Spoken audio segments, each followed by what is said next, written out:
السلام عليكم ورحمة الله وبركاته. أهلا بيكم في فيديو جديد. إلغاء الامتحانات لصفوف النقل كاملة، بشرى حلوة وخبر كويس. بس قبل ما نخش على الخبر يا ريت تدوس سبسكرايب واشتراك وتفعل زر الجرس عشان يوصلك كل جديد. يلا بينا نبدأ الخبر بتاعنا وإن شاء الله خير. الخبر معانا بيقول: الدكتور طارق شوقي يستعرض خطة وزارة التربية والتعليم والتعليم الفني للتحول الرقمي وتطوير التعليم الحكومي. شوقي: الوزارة وفرت المناهج الدراسية كاملة لكافة الصفوف على مكتبة إلكترونية وإتاحة التواصل بين المعلم والطالب وولي الأمر بمنصة رقمية.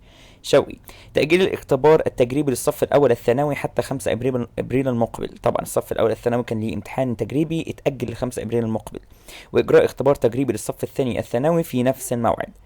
استعرض الدكتور طارق شوقي وزير التربية والتعليم الفني الجهود التي اتخذتها وزارة التربية والتعليم الفني في الأيام الماضية لتطبيق التعليم عن بعد، وذلك بعد قرار السيد الرئيس عبد الفتاح السيسي بتعليق الدراسة حماية لأبناء الطلاب. وقال الدكتور طارق شوقي في رسالة مصورة أن جميع قيادات الوزارة بذلت مجهودا كبيرا خلال الأربعة أيام الماضية لتقديم حلول متعددة لتطبيق التعلم عن بعد، والتي استمرت الوزارة فيه على مدار السنوات الماضية، وجاء الوقت للاعتماد عليه بسبب الظروف التي نمر بها حاليا من تداعيات انتشار فيروس كورونا. هنخش دلوقتي على قرار إلغاء الامتحانات بس واحدة واحدة.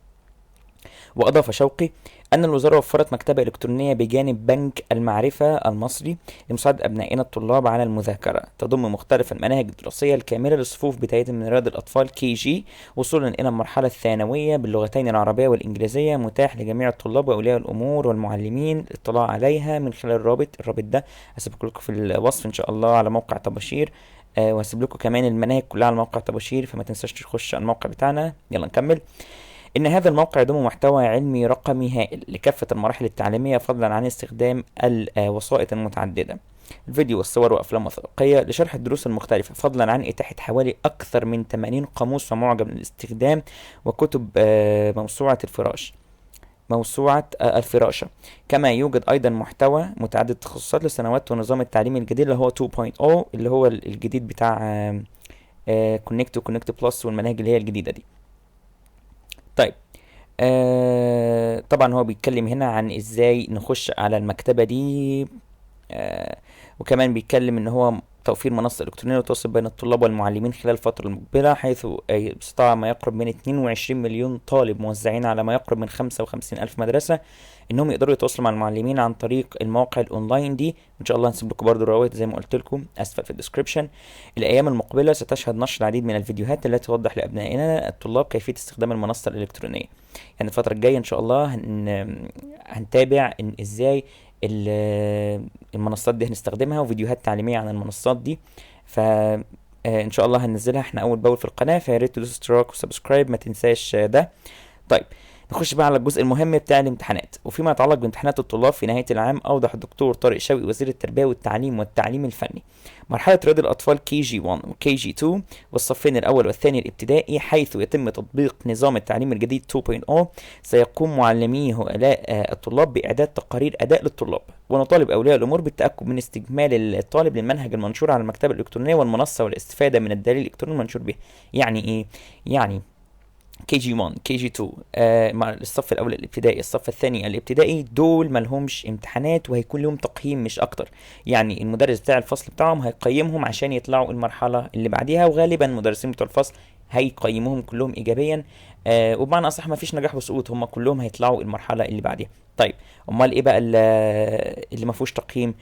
قال لك بقى من الصف الثالث الابتدائي الى الصف الثاني الاعدادي، يعني ثالثه ابتدائي رابعه ابتدائي خمسه ابتدائي سته ابتدائي اولى اعدادي تانية اعدادي اللي هم سنوات النقل كلهم، لن يتم اجراء امتحانات للطلاب في نهايه العام الدراسي، ملهمش امتحانات خالص، والاكتفاء بعمل بحث اللي هو مشروع لكل مادة على المنصة الإلكترونية، وسيكون متاحا للطلاب التواصل مع معلم الفصل لمساعدته في تنفيذ البحث في وقت مدته شهرين من اليوم. يعني من النهاردة لمدة شهرين هيتم عمل بحث أو مشروع زي مشروع تخرج كده، أو مشروع إنه ينجح الطالب بيها، وده طبعا عن طريق المدرس بتاع الفصل بتاع الطالب لكل مادة.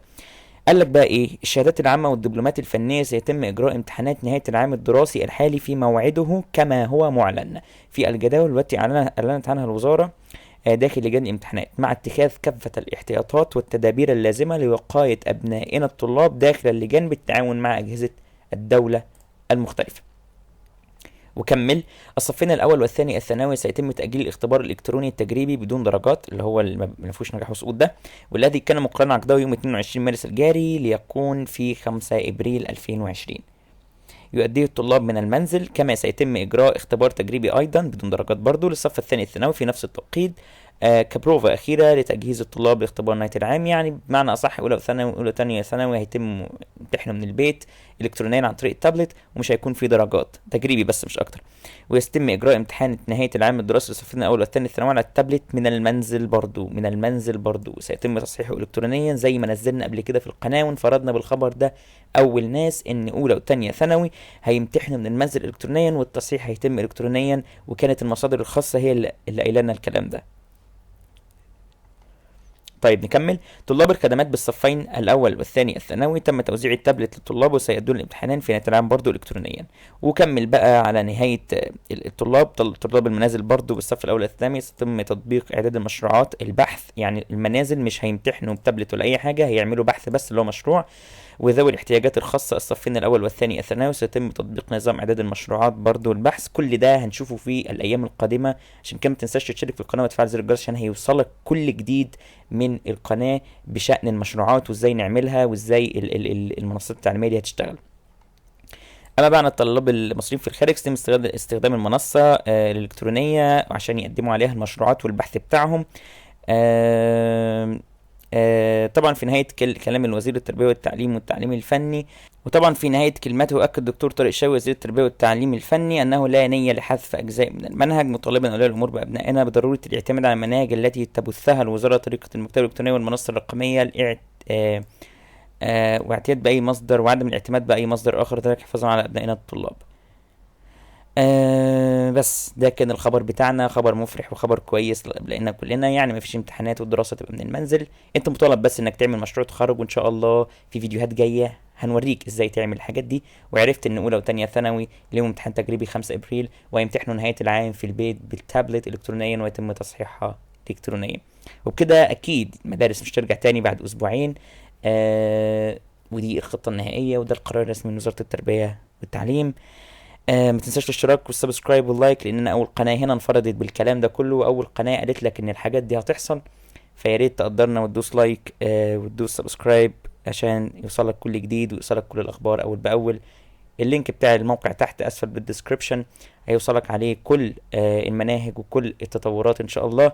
نشوفكم في فيديوهات جايه ان شاء الله باخبار كويسه. السلام عليكم ورحمه الله وبركاته.